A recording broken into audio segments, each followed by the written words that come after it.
समझ में नहीं आया बिजनेस कैसे काम करता है।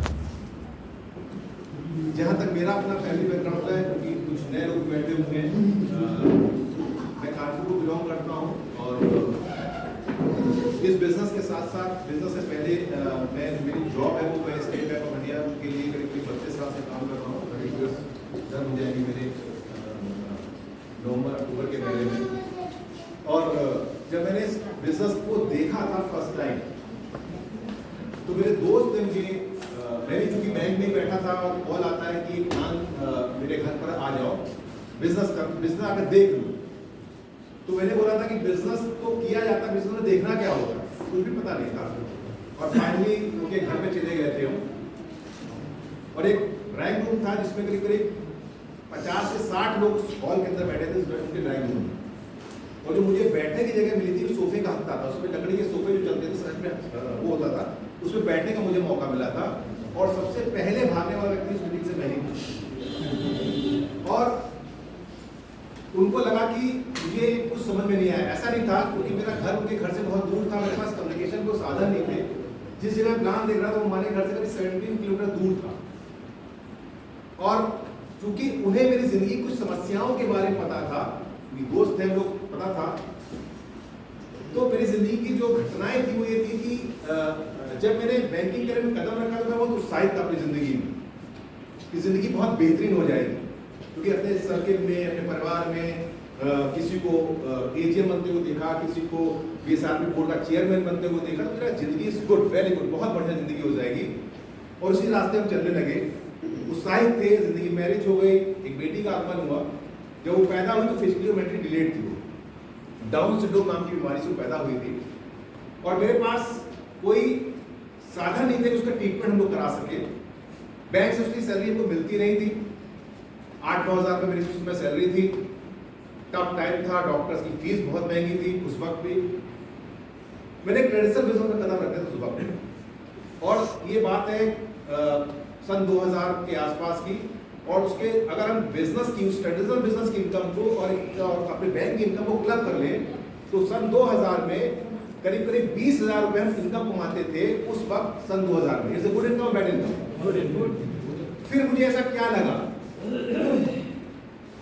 फाइनली जब मुझे बिजनेस मिला तो मुझे लगा इसमें पैसे बनाए जा सकते हैं। और सबसे अच्छी बात उस वक्त ये थी कि उस वक्त क्योंकि मेरे स्पॉन्सर को मेरे बारे में पता था, तो उन्होंने मुझे एक ऐसे कपल का ऑडियो प्रोवाइड किया, इनका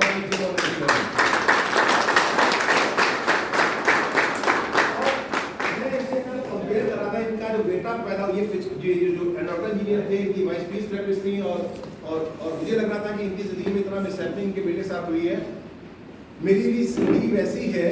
और अगर इस काम को ये करके अपने बेटे को चीज नहीं दे सकते तो फिर नहीं, तुम क्यों नहीं। अब मेरे दिमाग में चल रहा था, मैं जब उनको सुन रहा था मुझे लग रहा था मैं बैंक वाला आदमी हूँ और ये स्पेस के इंजीनियर है, तो समझ में नहीं आ रहा। ये यूएस में बैठे हैं और हम कानपुर में बैठे हुए।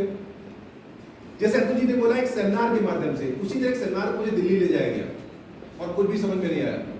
इतना समझ में आया कि जितने भी लोग स्टेज पर आ रहे हैं उसमें 60% एनआरआई लोग थे, दूसरे कंट्री से आके इसका हिंदुस्तान में कर रहे हैं। तब दिमाग में जागा कि यार कोई तो काम है, इसको करना चाहिए। लेकिन होता क्या हमारी जिंदगी में कि हम राय किससे लेते हैं, जो हमारे आसपास रहते हैं, और वो आपसे क्या बोलने वाले होते हैं, तुम्हारे मतलब का काम तुम कर नहीं पाओगे, तुम बैंक वाले आदमी हो, एक दिन मर जाओगे, पछता, मतलब क्या क्या सवाल लोग नहीं करेंगे। जिंदगी में जब लोग आपकी आलोचना करना स्टार्ट कर दें, समझो उसी दिन से आपने अपनी जिंदगी में सक्सेस की शुरुआत कर दी है।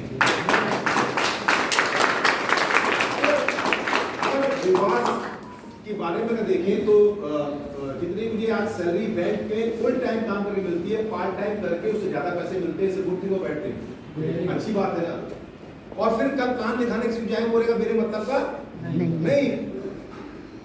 In the terms of security अगर देखें तो बहुत सिक्योरिटी मिली है। टफ टाइम में इस बिजनेस में मुझे पैसे दिए, है ना, जब पैसे हुआ नहीं करते थे, बेटी के इलाज के लिए पैसे दिए। और कोरोना पीरियड में समझ में आ गया बिजनेस कितना ताकतवर है कि सब कुछ बंद था और फिर भी एमवे कॉर्पोरेशन ने हर 4 तारीख को हमारे अकाउंट में पैसे ट्रांसफर किए। ये अच्छी बात है। अगर बेटी की हेल्थ की बात करें तो हेल्थ बहुत अच्छी हुई है। जैसे वंदना जी ने हेल्थ के बारे में बताया, इंटरनेट के बारे में बताया, आज उसको देने की जरूरत नहीं है, वो आज खुद देती है। आज वो 23-24 साल की हो चुकी है। आज वो नेशनल इंटर गेम पार्टिसिपेट करती है, काम मतलब बहुत सारे काम करती है और वो आज सेल्फ डिपेंडेंट है। It's a good thing about it. Very good. और इसी बिजनेस से मिला है। अब आपको क्या समझ में आया मुझे नहीं मालूम, विराट को बताने वाले हैं, बट हमारा जो पार्ट है इस बिजनेस में करने का, मुझे टॉपिक आज मैं शेयर करने जा रहा हूँ, वो है part of that's for team building. जैसे अभी रियाज जी ने बोला एक कोर का स्टेप है, कोर बोला उन्होंने, उसका एक पार्ट है that's for team player. Team का मतलब समझते हैं हम लोग क्या होगा टीम का मतलब?